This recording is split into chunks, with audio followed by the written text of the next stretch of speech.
Welcome to Shukla study point. मैं शिवम शुक्ला आप सभी दोस्तों का हार्दिक स्वागत करता हूं। दोस्तों, आज की वीडियो के अंतर्गत बात करने वाले हैं हम कि आखिरकार आईएएस अर्थात यूपीएससी जो संस्था है जो कि आईएएस की परीक्षा करवाती है, उस परीक्षा के अंतर्गत जो जियोग्राफी का टर्म्स होता है, तो जियोग्राफी से किस प्रकार के प्रश्न पूछे जाते हैं, आखिरकार जियोग्राफी जो सब्जेक्ट है उसको क्यों यूपीएससी ने रखा है, आखिरकार जियोग्राफी सब्जेक्ट से क्या चाह रहा है वह, इसके बारे में चर्चा करेंगे।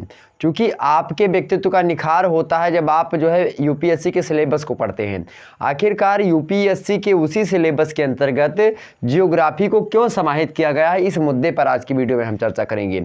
बहुत ही ज़्यादा महत्वपूर्ण बात यह है, आप यह पता लगा लें कि आखिरकार जो आईएएस की परीक्षा होती है उसमें आखिरकार जो आपके सब्जेक्ट पूछे जाते हैं वह सब्जेक्ट क्यों पूछे जाते हैं। सबसे महत्वपूर्ण बात तो ये होती है, जिस दिन आप यह पता लगा लेंगे कि आखिरकार इस सब्जेक्ट से आखिरकार यह मतलब कि सब्जेक्ट से ऐसे प्रश्न क्यों पूछे जा रहे हैं, आखिरकार यह सब्जेक्ट सिलेबस में शामिल करने की क्या आवश्यकता पड़ गई, इस बात को जिस दिन आप समझ जाएंगे उस दिन यूपीएससी अर्थात आईएएस की परीक्षा आप बिल्कुल क्रैक कर देंगे। यह गारंटी के साथ बता देता हूं मैं आपको कि अगर जिस दिन आपको यह पता चल गया कि आईएएस की परीक्षा में जो पूछा जा रहा है वो आखिरकार क्यों पूछा जा रहा है, इस क्यों का आंसर जिस दिन आपने ढूंढ लिया उसी दिन आप सोच लिए आधा का आधा परीक्षा आप निकाल लिए हैं। अगर इस क्यों का आंसर आपको नहीं मिल रहा है तो इसमें फिर दिक्कत है। अगर क्यों का आंसर आपको मिल जा रहा है तो बहुत ही समझ लीजिए आप भाग्यशाली हैं और बहुत ही एक प्रकार से आपके अंदर टैलेंट कूट कर भरा हुआ है।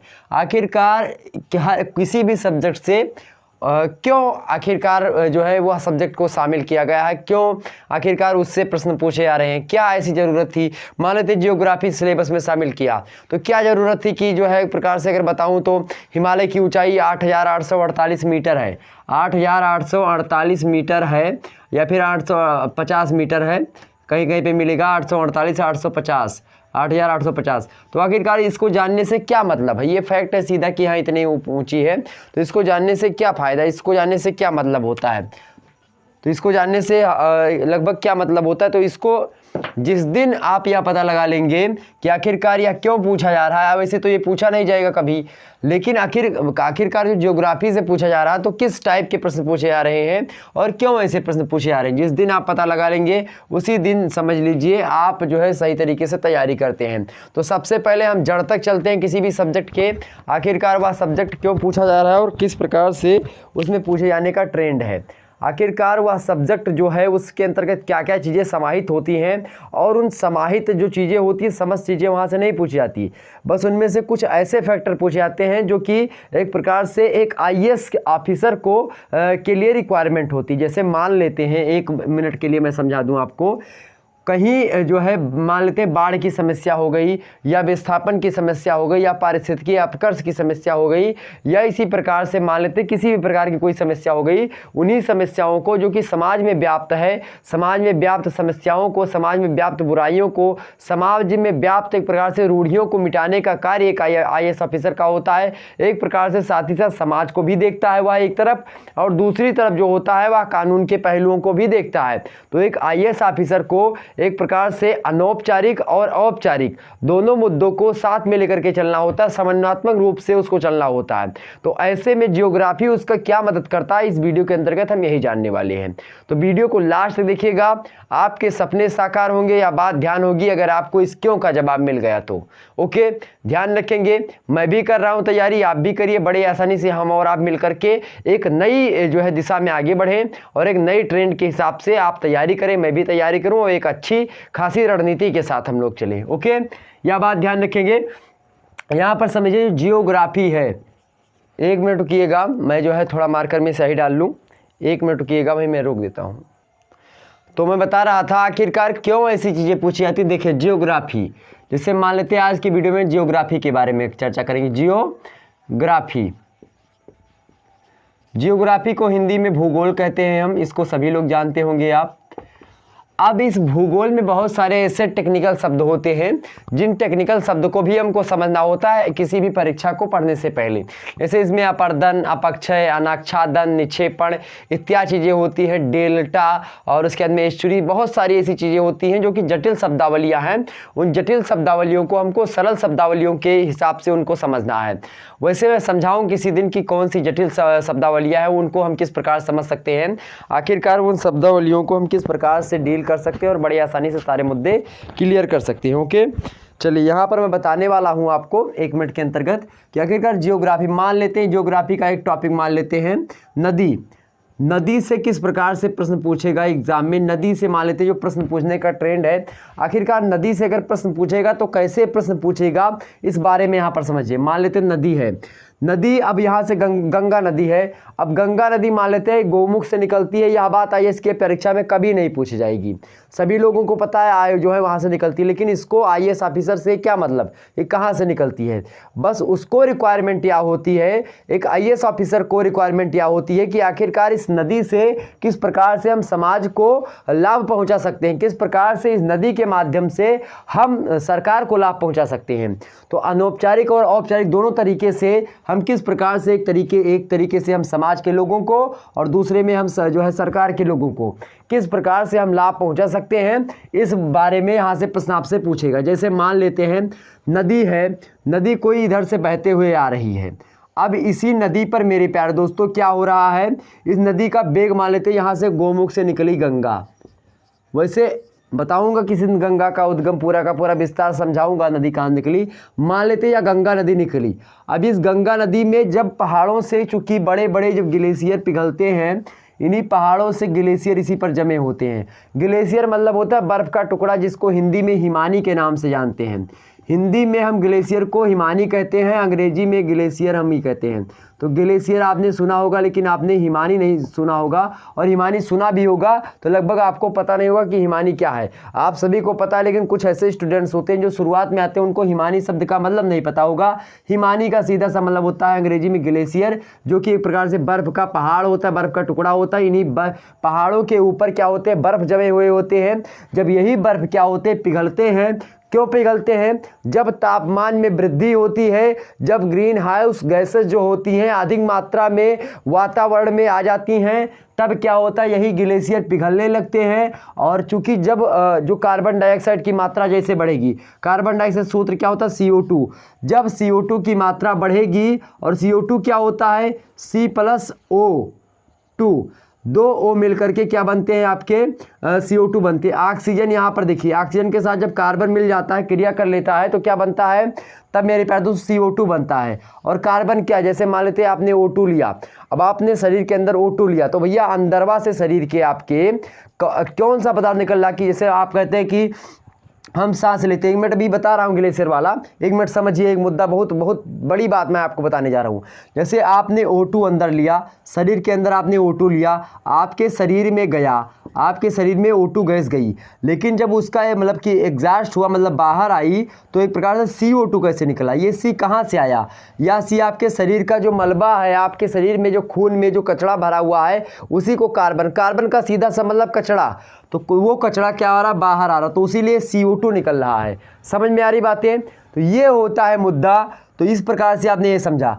अब यहाँ पर मैं बता रहा, जब आपके कार्बन डाइऑक्साइड की मात्रा में वृद्धि होगी तो होगा क्या, तापमान में वृद्धि होगी। क्योंकि कार्बन डाइऑक्साइड जो होता है गर्म हवा होती है, और इसके कारण से क्या होगा, तापमान में वृद्धि होगी। तापमान में क्या होगी, वृद्धि होगी। और जब तापमान में अधिक मात्रा में वृद्धि होगी तो क्या होगा, तापमान के संपर्क में जो वायु आएंगी, तापमान के संपर्क में कौन आएगा भैया, वायु आएगी। और जब तापमान के संपर्क में वायु आती है, उसके बाद में क्या होता है जरा समझिए। अब भैया वायु सब गर्म है, अब वायु चल रही है, वायु बहुत ऊंची ऊंची स्थान पर जा रही हैं।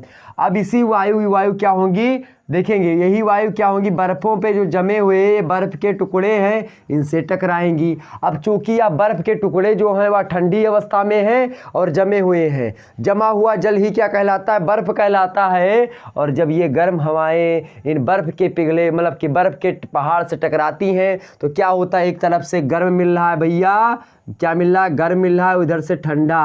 और जब गर्म ठंडा मिलता है तो क्या होता है, क्या होगा भैया, तो उदासीनता ही निर्माण, जैसे मान लेते हैं जब इलेक्ट्रॉन प्रोटॉन मिलते हैं तो क्या बनता है, न्यूट्रॉन बनता है। ठीक इसी प्रकार से गर्म ठंडा मिला तो क्या बना, एक प्रकार से ये जो क्या था, बर्फ था, और इधर से हवा मिली, तो बर्फ और हवा मिली तो क्या बन गए, बर्फ। चूंकि आपका वायु कौन सी है, वायु गैस है। देखिए यहाँ पर वायु जो गर्म है वह कौन है, गैस है।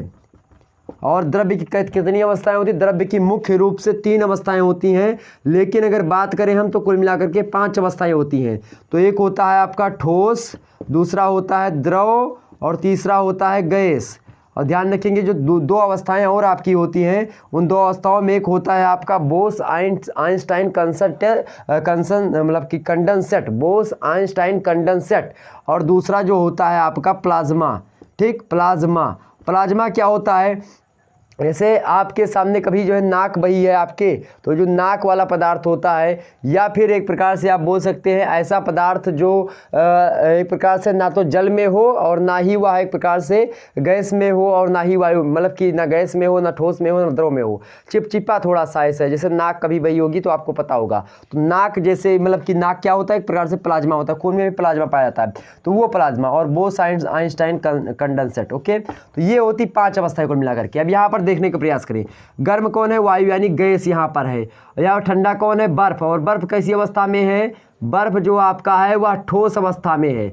और ध्यान होगा जब ठोस और गैस का यहाँ पर मिश्रण होता है तो क्या मिलेगा, गैस ठोस का मिश्रण हुआ तो बना भैया कौन सा आपका, जल, अर्थात क्या बना, द्रव बना। यहाँ पर एक थ्योरी और आपने बना ली कि जब गैस और गर्म गैस जब ठोस ठंडी किसी ठंडी ठोस से मिलती है तो क्या बनता है, जल बनता है, अर्थात द्रव बनता है।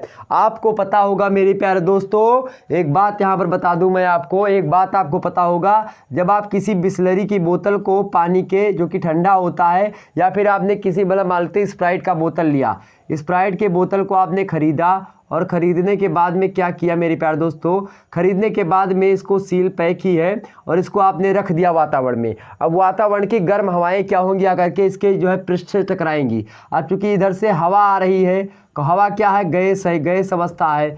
अब यहाँ से हवा आकर के बोतल से टकराएगी, और ध्यान होगा ये बोतल क्या है, ठोस अवस्था में है, चूँकि इसका जो बाहरी आवरण है या ठोस अवस्था में है। और जब यहाँ से आकर के गैस से टकराती हैं तो यह चूँकि बोतल भी ठंडा रहता है, और इस प्रकार से बोतल ठंडे में जो हवाएं गर्म आकर के टकराती हैं तो क्या होता है, इसी बोतल के बाहर क्या होता है, जल की छोटी छोटी बूंदें बाहर आ जाती हैं। और यह छोटी छोटी बूंदें जो बाहर आ जाती हैं मेरे प्यारे दोस्त, वही क्या कहलाती हैं, वही आपकी द्रव अवस्था, वही की जो है आपका क्या कहलाता है, वही आपकी जो है जल हो जाता है, बाहर जल की छोटी छोटी बूंदें निकली रहती हैं। तो यह क्रिया जो होती है, आपको हमने 2 चीज़ें बताई, जैसे कि स्प्राइट के बोतल पर मेरे प्यारे दोस्तों जल की छींटें बाहर आ जाती हैं, वैसे जब यहाँ पर गर्म जो ठंडी पदार्थ है उसे जब गर्म हवाएं टकराती हैं तो क्या होने लगता है, जल निकलने लगता है। और यही ग्लेशियर जब पिघलने लगते हैं तो नदियाँ बहने लगती हैं मेरे प्यारे दोस्तों। और इसी नदियों को मैं आपको बताने जा रहा हूँ कि आखिरकार इससे किस प्रकार से एक IAS ऑफिसर से संबंध होता है, पूरा डीप से समझाऊंगा, एक एक मुद्दे को आपके सामने उजाड़ कर रख दूंगा मेरे प्यारे दोस्तों। बस आपकी एक लाइक चाहिए और वीडियो को ज़्यादा से ज़्यादा शेयर कर दीजिएगा। ओके, मैं आपके साथ हूँ, आप मेरे साथ रहिए, दोनों लोग मिलकर के एक नया कारनामा करते हैं यूट्यूब के इतिहास में। चलिए बात करते हैं मेरे प्यारे दोस्तों, यहाँ पर नदी। अब यहाँ पर समझने का प्रयास करें, ग्लेशियर पिघल गया, उतने मुद्दे आपके क्लियर हुए ना। चलो यहाँ पर गंगा जी निकली भैया, अब गंगा नदी बह रही है आपकी। अब होगा क्या, इसमें गंगा नदी का वेग जो है बहुत ज़्यादा है। क्या ज़्यादा है भैया, वेग ज़्यादा है गंगा नदी का। अब जब वेग अधिक मात्रा में होगा तो एक प्रकार से यह कैसी ऊर्जा है, गतिज ऊर्जा, क्योंकि यह नदी से जल कैसा क्या हो रहा है, बह रहा है। और यह जो बहने की एक प्रकार से गति है, तो गति भी क्या है, ऊर्जा है। ऊर्जा क्या होता है, ना तो उत्पन्न किया जा सकता है ना ही नष्ट किया जा सकता है। ऊर्जा को एक रूप से दूसरे रूप में परिवर्तित किया जा सकता है। जैसे आत्मा क्या होती है, अजर अमर और अविनाशी होती है। नैनम छिदन शस्त्राणि सहस्त्राणि नैनम दहति पावका न चैनम क्लेदयन्ति आपो ना शोषयितुमर्हतः। न तो शस्त्रों के द्वारा भेदी जा सकती है और ना ही आत्मा को हम जला सकते हैं, ना ही आत्मा को हम डुबो कर मार सकते हैं और ना ही आत्मा को हम सुखा सकते हैं। इस प्रकार से नैन मतलब आत्मा होता है। ठीक इसी प्रकार से जो ऊर्जा होती है इसको भी हम नष्ट नहीं कर सकते, ना तो इसको हम एक प्रकार से ऊर्जा को हम ना ख़त्म कर सकते हैं ना तो पैदा कर सकते हैं। ऊर्जा को हम क्या कर सकते हैं, एक रूप से दूसरे रूप में परिवर्तित कर सकते हैं। ऊर्जा संरक्षण का नियम, और ऊर्जा संरक्षण का जो नियम था कहाँ से लिया गया, गीता के एक श्लोक से लिया गया।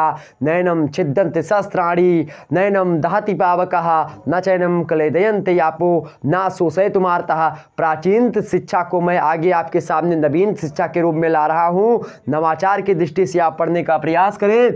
यहाँ पर देखिए गंगा नदी का वेग कैसा है, बहुत अधिक मात्रा में है। और यह वेग जो है कैसा है भैया, एक ऊर्जा है। वेग क्या है, ऊर्जा। तो इसकी जो गतिज ऊर्जा है यहाँ पर समझेंगे, गतिज ऊर्जा जो है यहाँ पर, इसी गतिज ऊर्जा को हम किस में परिवर्तित करते हैं, विद्युत ऊर्जा में। और विद्युत ऊर्जा को हम किस में परिवर्तित करते हैं, एक प्रकार से विद्युत ऊर्जा को हम जैसे पंखा चला लिया उससे, लाइट जला ली उससे, या इसी प्रकार से मोबाइल चार्ज कर लिया उससे, तो ये होता है विद्युत ऊर्जा का कारनामा। ठीक, फ्रिज चला लिया, एसी चला लिया। तो यहाँ पर आप देखिए गतिज ऊर्जा यहाँ पर गंगा नदी की है। इस गतिज ऊर्जा को हम लोग विद्युत ऊर्जा बनाने के लिए विभिन्न प्रकरण अपनाते हैं। वह प्रकरण में सबसे बढ़िया चीज़ होती है बांध बनाना। नदियों पर हम जब बांध बना देते हैं, जब नदियों पर हम बांध बनाते हैं तो होता क्या है, नदियों पर बांध बनाने से क्या होता है, जो इसकी गतिज ऊर्जा है इसको हम विद्युत ऊर्जा में परिवर्तित करते हैं। यहीं पर हम मशीनों को लगा देते हैं। अब जब यहाँ से क्या होगा, ये जो विद्युत ऊर्जा या गतिज ऊर्जा जो है इसको हम विद्युत ऊर्जा में परिवर्तित करने के लिए क्या बनाएंगे, तो इस पर हम बांध बनाते हैं। विद्युत ऊर्जा में परिवर्तित करने के लिए इस पर बांध, मतलब बिजली उत्पादन करने के लिए इस पर हमने बांध बनाया। अब बांध बनाने के फलस्वरूप क्या होगा, बांध बनाने से पूरा पारिस्थितिकी अपकर्ष जो होगा, मतलब पारिस्थितिकी जो होगी या गड़बड़ा जाएगी। होगा क्या, नदियों के आसपास, नदियों के किनारे जो पहले के लोग होते थे, सिंधु घाटी सभ्यता आप देखें, चाहे मिस्र की सभ्यता देखें, चाहे दुनिया की कोई सभ्यता देखें जो प्राचीन काल में रही हो, वह नदियों के किनारे ही रहती थी। नदियों के किनारे क्यों रहती थी, ताकि उनको पानी की सुविधा वहाँ पर उपलब्ध हो जाती नदियों के माध्यम से। इसीलिए गंगा नदी किनारे भी कुछ लोग निवास कर रहे होंगे। अब होगा क्या, यहाँ पर जो कुछ जनजातियाँ या फिर जो लोग रह रहे होंगे यहाँ पर, अब यहाँ पर मान लेते बहुत सारी वनस्पतियाँ और लोग रह रहे थे। होगा क्या, जब इस पर बांध बन जाएगा तो भैया जो पानी इसका वेग है कुछ ना कुछ मात्रा में इधर भी बहेगा और इधर भी बहेगा। और जब इधर उधर पानी फैलने लगेगा तो यहाँ के जीव जंतु, वनस्पति और रहने वाले जो प्राणी हैं, जो लोग हैं यहाँ के, या लोग क्या, कुछ तो जनजाति मतलब कि जो वनस्पतियाँ होंगी वह तो नष्ट हो जाएंगी, लेकिन जो मनुष्य होंगे वह कहाँ पर जाएंगे, उनको अलग कहीं पर ज़मीन दी जाएगी। अब भैया यहाँ से मान लेते हैं यहाँ पर ज़मीन जो है, लोग यहाँ के जो आदमी हैं वह आदमी यह ज़मीन छोड़ने के लिए राज़ी नहीं है। अब ऐसी कंडीशन में जो वहाँ का क्या होगा, पुलिस प्रशासन होगा, वहाँ पर आएगा और इन लोगों को समझाने का प्रयास करेगा कि भैया इतने इतने ज़मीन ले लीजिए, यहाँ पर 1 बीघे आपके पास थी तो 2 ले लीजिए, 3 ले लीजिए और इस ज़मीन को छोड़ दीजिए। तो कोई भी अपनी मातृभूमि को नहीं छोड़ना चाहता, क्योंकि जननी जन्मभूमि से चा स्वर्गादयपि गरीयसी। जननी और जन्मभूमि माता से मतलब स्वर्ग से भी बढ़कर बताई गई हैं। जननी और जन्मभूमि, जननी मतलब माता और जन्मभूमि मतलब जहाँ पर आप पैदा हुए, यह स्वर्ग से भी बढ़कर बताई गई हैं। तो इस अवस्था में यहाँ के लोग यहाँ से जो है छोड़ने को नहीं मानेंगे। अब होगा क्या, बात और आगे बढ़ेगी। वहाँ के जो नेता मंत्री होंगे वो सोचेंगे नहीं यहाँ पर बांध बन जाना चाहिए। ऐसी स्थिति में वहाँ पर एक IAS ऑफिसर की रिक्वायरमेंट होती है। अब एक IAS ऑफिसर की भूमिका यहाँ पर आएगी और वहाँ से लोगों को समझाने के लिए IAS ऑफिसर आएगा। अब वह क्या करेगा, अब कैसे इन लोगों को समझा बुझा करके किसी भी तरीके से, मतलब कि एक प्रकार से अहिंसात्मक रूप से, एक प्रकार से अच्छे तरीके से वह किस प्रकार से समझा करके उनको अलग स्थान पर स्थानांतरित करता है, यह एक IAS ऑफिसर का काम होता है। तो जियोग्राफी जो पढ़ना होता है इसीलिए पढ़ना होता है, ध्यान रखेंगे। यह एक फैक्टर हमने बताया, इसी प्रकार से कई फैक्टर हैं, इसलिए यहाँ जियोग्राफी हमको हमारे सिलेबस में, UPSC ने सिलेबस में रखा है। तो यहाँ पर यह भूमिका होती है एक IAS ऑफिसर की। इतनी बात समझ में आई। अब होगा क्या, यहाँ की वनस्पतियाँ नष्ट हो जाएंगी। वनस्पतियों के नष्ट होने से क्या होगा, वनस्पतियों के नष्ट होने से जो पारिस्थितिकी चीज़ मतलब पारिस्थितिकी तंत्र होगा वह गड़बड़ा जाएगा, क्योंकि जो वनस्पतियाँ थी, जो वहाँ जीव जंतु थे, वह विनष्ट हो गए। इस प्रकार से क्या होगा, वहाँ का जो पारिस्थितिकी तंत्र होगा, वहाँ का जो एक प्रकार से वातावरण होगा, वह वातावरण क्या हो जाएगा, पूर्ण रूप से एक प्रकार से पर्यावरण का जो संतुलन होगा वहाँ का वह बिगड़ जाएगा। इस प्रकार से वहाँ के और भी जीव जंतु और भी वृक्ष वगैरह भी सूखने प्रारंभ हो जाएंगे। ऐसे में यहाँ पर जल भराव की समस्या उत्पन्न हो जाएगी। जल भराव के साथ ही साथ बहुत प्रकार की ऐसी समस्याएं होंगी। जल भराव की समस्या हो गई, स्थानांतरण की लोगों की समस्या हो गई, स्थानांतरण की समस्या हो गई, पारिस्थितिकी अपकर्ष हो गया, वहीं पर अपकर्ष हो गया। इसी प्रकार से बहुत सारी ऐसी कंडीशन होती हैं जो बांध बनाने के कारण से वातावरण को प्रभावित करती हैं। इस प्रकार से यह क्षेत्र पूरा का पूरा क्या हो जाता है, निपस और बंजर सा हो जाता है। और यहाँ पर क्या बनता है, बिजली बनती है। हालांकि यह बिजली जो होती है सरकार की दृष्टि से महत्वपूर्ण है और लोगों की दृष्टि से भी। जो आज हम और आप बिजली का जो है ग्रहण कर रहे हैं, बिजली पा रहे हैं, तो कहीं ना कहीं बांध जो है जल विद्युत जो होता है कहीं ना कहीं बांध से ही होता है। जल विद्युत उत्पादन जो होता है, इन्हीं गतिज ऊर्जा को हम किस में परिवर्तित करते हैं, विद्युत ऊर्जा में परिवर्तित करते हैं। ध्यान होगा आपको। तो इसीलिए क्या होता है, जब लोगों को कहीं पर इधर उधर करने की बात आती है तो एक IAS ऑफिसर की काम होता है। अब यहाँ पर जैसे उसको पता था कि गंगा नदी गोमुख से निकलती है, बांध कहाँ पर बना, तो उन्होंने बता दिया कि हाँ बांध हरिद्वार के पास या फिर हरिद्वार से ऊपर बना है। अब वहाँ पर भैया वो या उत्तराखंड में किसी स्थान में बना है। अब उसको जब जियोग्राफिकल रीजन पता होगा, जब मैप पूरा का पूरा उसको विस्तार से पता होगा, मैपिंग उसने पढ़ा है मान लेते हैं, अब मैपिंग पढ़ा तो उसको जानने में कोई तकलीफ नहीं होगी, बड़े आसानी से पहुँच जाएगा। तो इस प्रकार से इसलिए जो है जियोग्राफी पढ़ाया जाता है। तो ये होते हैं मुद्दे। तो जैसे जैसे मैंने एक मुद्दा आपको बताया, इसी प्रकार से कई मुद्दे आपके जो हैं जो कि कहीं ना कहीं पे इससे संबंधित हैं। तो आप इन्हीं मुद्दों को ढूंढिए एग्जाम में, मतलब एग्जाम में क्या करें, इन्हीं मुद्दों को सब्जेक्ट में अपने ढूंढिए। आखिरकार UPSC क्यों पूछ रहा है, यह मुद्दा फंस रहा है यहाँ पर। तो इसीलिए यह मुद्दा आप जो है जान लीजिए। एक मुद्दा जो हमने आपको बता दिया, इसी प्रकार से कई चीज़ें हैं, उसको आप लोग ढूंढिएगा, बड़े आसानी से आपको मिल जाएंगे। हर एक सब्जेक्ट में ऐसी चीज़ें मिलेंगी, और भी सब्जेक्ट साथ में आपको मिलूंगा नेक्स्ट वीडियो में। और ध्यान होगा आप सभी लोगों को, मैं एक बार फिर से बोलता हूं, आप सभी लोग मुझे बढ़वाने का प्रयास करें, वीडियो को लाइक करें, शेयर करें, सभी लोगों के पास शेयर करें।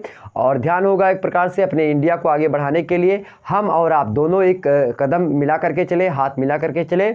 इसीलिए हाथ खाली ही क्यों ना हो पर उठाए तो रहिए, पैर दलदल में ही क्यों ना हो पर जमाए तो रहिए। कौन कहता है मेरे दोस्त कि चलनी में पानी रुकता नहीं है, बर्फ़ बनने तक हौसला बनाए रखें, या फिर ज़रा नीचे से हाथ लगाए रखें। तो आप लोगों का हमारा काम है ज़रा नीचे से हाथ लगाएं, क्योंकि अब जो है इंतज़ार ज़्यादा नहीं करना है। लगातार जैसे ही 2022 आता है उसमें बड़ी ही आसानी से हम लोगों को एक प्रकार से जैसे टूट पड़ना है एक प्रकार से, ठीक। तो अब लॉकडाउन में इतनी अच्छी तैयारी आप लोग कर लीजिए, निरंतर लगातार पढ़ते रहिए, लगातार मतलब कंटिन्यूटी ही एक प्रकार से सबसे बड़ी तैयारी है। आप डेली पढ़ें, चाहे 1 घंटे पढ़ें, आप डेली पढ़ें चाहे आधे घंटे पढ़ें, लेकिन पढ़ें तो डेली पढ़ें। यह होता है पढ़ने का सटीक तरीका। नहीं एक दिन पढ़ लिया आप या फिर पेपर आ गया तो पढ़ना प्रारंभ कर दिया, ऐसा नहीं है। आपको पढ़ना है लगातार पढ़ने से क्या होता है, एक प्रकार से आपके माइंड में फ्लो बना रहता है, और इसी फ्लो का काम होता है। या फ्लो अगर 5-6 महीने आपका लगातार, लगभग मैं मान लेता हूँ जो है 14 महीने अगर यही फ्लो आपका बना रहता है, आप जो है UPSC यानी IAS की परीक्षा बड़े आसानी से क्रैक कर सकते हैं। बड़े आसानी से आप क्रैक सकते हैं। बस 14 महीने आपको दिन रात दे देना है, बड़े आसानी से मेहनत करना है, ज़्यादा मतलब वो नहीं लेना, मनोवैज्ञानिक तनाव नहीं लेना आपको। बस एकदम फ्रेश होकर के, नहा धोकर के आराम से बैठिए, खाना पानी खा करके आराम से बैठिए। रात में जब पढ़ने बैठें तो खाना ना खा के बैठें, नहीं तो नींद आएगी, क्योंकि अनाज का नशा भी आपको सताना प्रारंभ कर देगा। तो मेरे प्यारे दोस्तों, ये थी कुछ ट्रिक्स जो कि मैं बताऊंगा किसी दिन की पढ़ें कैसे, किस प्रकार से पढ़ा जाता है, और पढ़ने का सही टाइम क्या होता है, तरीका क्या होता है, इसको बताने का प्रयास करूंगा। हालांकि हमने बताया था पढ़ते समय नींद क्यों आती है आपको, इसको वीडियो पड़ी हुई, इसको देख लीजिएगा आप लोग। चले फिर इसी किसी मुद्दे के साथ हम मिलते हैं नेक्स्ट वीडियो में। और ध्यान रखेंगे, बाढ़ बनाने से एक और समस्या होती है, यहाँ पर मैं बताना भूल गया, जो है बांध बनाने से बाढ़ की समस्या तो हो ही जाती है क्षेत्रीय चीज़ों में। साथ ही साथ बांध बनाने से क्या होता है, जब जल भराव होता है तो जल भराव के साथ साथ क्या होता है, जल जब भरा, अब यहाँ पर भैया यहाँ पर मान लेते पृथ्वी पर, यहीं पर जल भर गया। अब जल भरने के बाद में जो जल का वजन होता है वह पृथ्वी पर क्या बनाएगा, दबाव बनाएगा। और दबाव की कंडीशन में क्या होगा, पृथ्वी में दरारें पड़ेंगी धीरे धीरे। अब वह दरारें क्या होगी मेरे प्यारे दोस्तों, दरारें जब पड़ेंगी तो उसमें जल अंदर जाएंगे। और ध्यान होगा पृथ्वी आग का गोला पहले रही थी, अब जब पृथ्वी के अंतर्गत यह जल जाएंगे तो क्या होगा, ऐसे उस दहकते हुए गोले के पास जल पहुंचा मान लेते हैं। अब वहां से क्या होगा, जब जल, फिर वही कंडीशन होगी। अब वहां नीचे आग है, एकदम से तरल अवस्था में आग, अंदर जो है लावा फैला हुआ है, उसमें जल गया। अब वहां से लावा जो है एक प्रकार से प्लाज्मा अवस्था में फैला हुआ है या फिर द्रव अवस्था में फैला हुआ है, इधर से जल गया आपकी। अब जल यहाँ पर ठंडी चीज़ गई, यहाँ पर गर्म है, तो क्या होगा, गैस उत्पन्न होगी। और वही गैस क्या होगी मेरे प्यारे दोस्तों, वह गैस ऊपर की ओर उठेगी। और जब वह गैस ऊपर की ओर उठेगी तो क्या होगा, इधर जिस रास्ते से जल गया था उसी रास्ते से गैस आएगी, या फिर उस रास्ते से ना करके किसी दूसरे रास्ते से आने का प्रयत्न करेगी गैसें। और इन्हीं गैसों के माध्यम से क्या होगा, आपकी भूकंप भी आ सकते हैं। तो भूकंप भी आते हैं आपके, और भूकंप के साथ साथ ज्वालामुखी भी कहीं ना कहीं पे इसके परिणाम देखने को मिलते हैं। तो ये भी समस्या उत्पन्न हो सकती है बांध बनाने से, ध्यान रखेंगे। और भूकंप के झटके आए दिन लगते रहते हैं बांध के माध्यम से, क्योंकि जल भर जाता है और पृथ्वी पर दबाव हो जाता है, और ऐसी दबाव की कंडीशन में भूकंप जाहिर सी बात है आना है। ओके, तो ये मुद्दे होते हैं। तो फिर मिलते हैं नेक्स्ट वीडियो में, तब तक के लिए जय हिंद, जय भारत।